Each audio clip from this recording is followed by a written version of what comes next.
I'm Patrick Allaby, the creator of Ontario and Back, and this is the True North Country Comics podcast.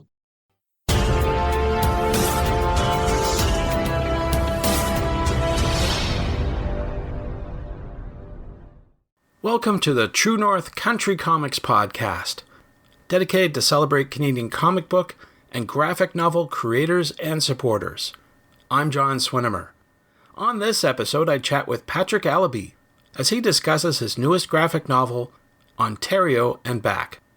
Patrick Allaby is a graphic novelist living in Sackville, New Brunswick. His work focuses on illness and consumerism. He's published 2 books with Conundrum Press, Martin Peters in 2019 and The Water Lover in 2021, and self-published 3 more, The Life I Want in 2022, Customer Service in 2024, and Making the Life I Want in 2025. Customer Service won the 2025 Pigskin Peters Award at the Doug Wright Awards for the Best Small or Micro Press Book. Patrick's newest graphic novel is entitled Ontario and Back. Ontario and Back, the sequel to the Doug Wright award-winning Customer Service, is about ambition, illness, shopping, and the desire to not be living in suburban Ontario. Begun originally in 2019, Patrick worked on his project on and off for over 7 years. Patrick claims that Ontario and Back is both the work he's worked on the longest and his longest book. The creation of Patrick's graphic novel was funded by the Region of Waterloo Arts Fund, the Canada Council for the Arts, and the Arts NB. So without further ado, here's my chat with Patrick Allaby as he discusses his newest graphic novel, Ontario and Back. So Patrick Allaby, thank you very much for taking time to chat with me. Well, thanks for having me, John. I appreciate your time. Before I get going with all the questions, I would like to know, what was the first comic book that you read? I have no clue. I've been reading comics my whole life. I was really into Calvin and Hobbes growing up. That's probably the first thing I had a real obsession with reading that I very vividly remember reading, but I'm sure I read some sort of Spider-Man issues before then that I don't recall at all. Sure, and maybe yeah. Peanuts. Peanuts, yeah, definitely. I know that it's sort of a bygone thing to read the Sunday funnies, but that was the thing that we all look forward to, and Calvin Hobbes was a big highlight for sure growing up. But I'm wondering, who or what inspires you to create today? Oh, today there's so many great comic artists that I look up to today. I'm a huge fan of Kevin Huizinga, of Gabrielle Bell, Linda Barry. A lot of people on the East Coast too. I love Kate Beaton's Ducks is one of the best books I've ever read. I really liked Canon by Lee Lai and Sickness by Sophia Alacron. Yeah, it's just so many great books out there. Absolutely. Lots of great talent there on the East Coast for sure. And speaking of that, we met up last, I think it was the Dartmouth Comic Arts Festival. So I got to ask you, what did you think about that event? How was it for you? I love the Dartmouth Comic Arts Festival. It's, 2-hour drive from where I live. So it's a nice little day trip. And I've been doing that festival since probably 2016, maybe 2015. I don't remember. But it's just, it's been part of my life for a long time. And I think the festival, continues to grow and continues to improve. And it's really wonderful. At this point now, I know so many of the artists there, and it feels like a great community. Absolutely. Yeah, it's always a great time going out there, meeting folks, and definitely the food. That's something I recommend for sure. Mm-hmm. Yeah. So here we're Yes, here yes, talking. it's wonderful. So we're here talking Yeah. about your latest graphic novel, Ontario and Back. We're going to talk about the story. What is it all about? Ontario and Back is a book about someone who moves to Ontario from small town in New Brunswick because they are trying to find a way to have affordable health insurance. They have a high prescription drug cost, and they get into graduate school in Southern Ontario, and they go because it will give them health insurance coverage. And in Ontario, they don't know anyone, they're disconnected from their community, and they're not in a good spot. And they sort of spend the book spiraling out of control, engaging in very self-destructive behavior. A lot of it being shopping and binge shopping. Was this autobiographical, or was there another inspiration for it? It's based off a period of my life. I did go to school at the University of Waterloo. Health insurance was a motivating factor. It's not a work of journalism. It's very loosely based off my life and a lot of exaggerations and alterations. If you knew me at that time, or if you live in Waterloo, this is not at all representative of my time. It's a story. It's a Right. tall tale. Okay. Now, you previously won the 2025 Pigskin Peters Award at the Doug Wright Awards for customer service. So, congrats on that. Can Thank you you. talk a little bit about the difference between Ontario and Back and customer service? Ontario and Back is a sort of a sequel to customer service. I think of that and the work I had in the Conundrum 25, Conundrum 30 by 30 collection, The Water Lover. Those three works as sort of a series, which are kind of based off the first 5 years I had type 1 diabetes and how that sort of caused a crisis in my life, really upended things. So Ontario and Back stands on its own, but it's also a continuation of the story, started in The Water Lover, continuing on in customer service and about kind of living with illness and doing things you probably shouldn't do because you have a very cynical outlook on life, maybe. I was thinking about this, and maybe I'm way off base, but maybe there's a broader sort of theme going on here because typically people think of Ontario as the place to be if you want to make it or have a great career or whatever the case may be, but being ultimately disillusioned and wanting to go back home, wherever it might be, whether it's East Coast or West. Do you think that might be a broader theme in this book? Growing up in New Brunswick, I was sort of this like, if you want to make it, you have to leave mentality. And that certainly was something I'd really internalized. The nice thing about New Brunswick was that it used to be very cheap. I live in Sackville, which has a great DIY arts community. So there's this ability to like contribute and make an impact and not like be struggling to afford rent at all times.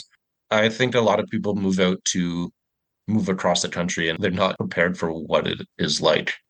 Certainly, like my most vivid memory, maybe not my most vivid memory, very vivid memory was when I first drove out there and suddenly going on the 400 series highways and how overwhelming it is to have 6+ lanes of traffic when you've never driven in anything remotely similar to that before. And I thought I like nearly died while driving out to Ontario because we like merged at the wrong moment. It's a very big province. It's a very overwhelming province. Now, you mentioned DIY. I want to just circle back on that a bit, talk about what's that community like in Sackville. Can you explain that a little bit? I'm really involved in like various arts organizations in Sackville. There's a music festival here, Sabby Fest, that I've been on the board for on and off again for the past 10 years. And I've run the Sabby Fest Zine Fair since I want to say 2013. Every year, the annual zine fair. I've been in contact with so many great, wonderful like zine makers from the Maritimes through that. And I'm also a member of the Artist Joint Center in town, Struts Gallery. And there's a continual stream of artists coming through town and making very interesting work. And a lot of people who live in Sackville who have their very like strange creative practices that are not necessarily super commercial, but very experimental and out there and fun. A lot of people just doing what they want to do and really making a go for it. That's cool. It's great to be encouraged to express yourself through the arts. And it's wonderful that you've got that Mhm. opportunity there. Speaking of arts, I want to ask you about your creative process. Can you talk about the tools you use to create Ontario and Back? Ontario and Back is drawn on a 11 by 14 inch paper with a brush and India ink.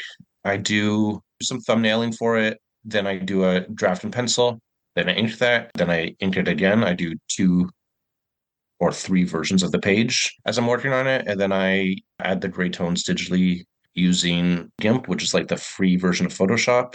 So that's the process for like the drawing. I started writing it a long time ago, and the project nearly died multiple times because I wasn't sure what I was doing with it. So that's sort of been this project that's been on the back burner well, it was on the back burner for a couple of years, and then eventually I came back to it, I think maybe 2 years ago with an idea for what the plan would be. So I, had many written drafts. Also involved in like a writer's open mic in town. So I've been like reading those drafts once a month for the past 2 years and refining the text through that sort of process of doing readings every month. And you waited until your script was complete before you started the illustration component. I've made the mistake of starting to draw something without knowing where it's going before, and I really like to have a full story before I do any drawings. Even when I have a clear direction, there's always so much going back and redrawing stuff towards the start when you reach the end. That's something you'd probably recommend to others as well if they're doing their own graphic novel? Yeah, I think it works for my process in particular. But there's so many like graphic novels, like I think of like Jimmy Corrigan, where like Chris Ware didn't know what he was doing.